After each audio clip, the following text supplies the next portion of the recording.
ئەمە مەلای کوردی ڕاستەقینەیە کە لەم وڵات و لە وڵاتەوە قڕمیش نەکراوە، قڕمیشکراوی ئەوقاف نییە، وتەبێژ نییە،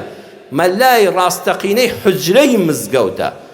ئێمە لەبەر دەستی مەلای عەمامە پاکە ئیجازەی مەلایەتیمان وەرگرتووە. بۆیە ئەگەر ئەوقاف جارش کە دە مزگەوتیشمان پێ بسپێرێ قەت بە تەمامە بە وتەبێژت بم، چونکە ئێمە خەریجی مەعهەد و پەیمانگای ئەوقاف و کولیەی شەریعە نین، ئێمە تەلەبەی کولیە نین، ئێمە تەلەبەی حجرە بووین.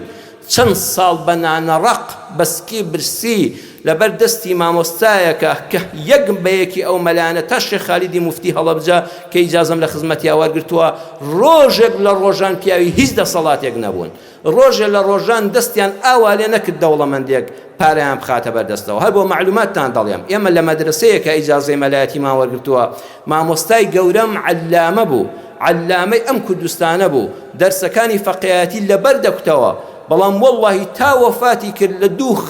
هۆدەخانوودا بوو کە من پێی رازی نیم، کە قەت تۆ پێی رازی نی، لەسەر تەوالێتی مزگەوتێک لەبەر سووری گەرما ئەگەر بەس ئاماژەیەکی بەکار بەدەستی وەخت بکردایە لە زمانی بەعس و لە زمانی حکومەتی کوردیدا، وەڵڵاهی کۆشک و ڤێلایان لە باشترین سیتی دەدایە، باشترین زەوی تیجاریان دەدایە. بەس وەڵڵاهی مامۆستای موفتی حتا وەفاتی کرد کە ئەو مێزەری بۆ ئێمە پێچایەوە، دەستەکانی ماچ دەکەم و هەر کەلیمەیەک بڵێم لە گۆڕی مبارەکیدا بێ، حتا ئەویش دەگاتە شێخ عەبدوڵڵای خەرپانی کە باپیرە گەورەیەتی و عەلامەی کوردە، وەڵڵاهی ئامادە نەبووە ڕۆژێک یەک ڕۆژ سەردانی بارەگایەکی حیزبی بکە، بارەگای حکومەتێک بکە، مەرحەبایی مەسئولێک بکە، سەفەرێ و سیاحەتێک بکە بەس لەبەردەستی فەقیهەتی. تۆ بڵێ ئێمە نمەک حەرام بین مامۆستای موفتی،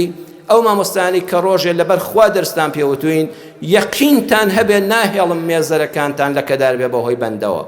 ئەو مێزەرە سپێی ئێوە وەک خۆی دەپارێزم تا دەمخەنە قەبرەوە بە ئیزنی خوای گەورە، چیمان لێ دەکەن منەتتان بە هیچ کەسێک نەبێ، چونکە مامۆستاکەی من لە دوو هۆدەدا ژیا لەسەر تەوالێتی مزگەوتەکە بەس لەبەرەوەی ئیمانەکەی سەلامت بێ. ئەینا عەرزم کردن دەیان کار بەدەستم دیوە خوای بوو مامۆستا بەس مەرحەبایەکی بکە، بەڵام ئەو لە ماڵی خۆشی وەڵڵاهی دڵگران دەبوو کە هێشە سەردانی دەکرد، دەیگوت ئەمانە پیاوی خوانین، ئەم مەرحەبایە بۆ خوانیە، توخوا با نایانبینم، با خەریکی دەرس و دەوری فەقیهەتی بم. جا باش درێ وتارەکە درێژتر نەکەمەوە، شیعرەکەی موفتی پێنجوینیتان بۆ بخوێنمەوە،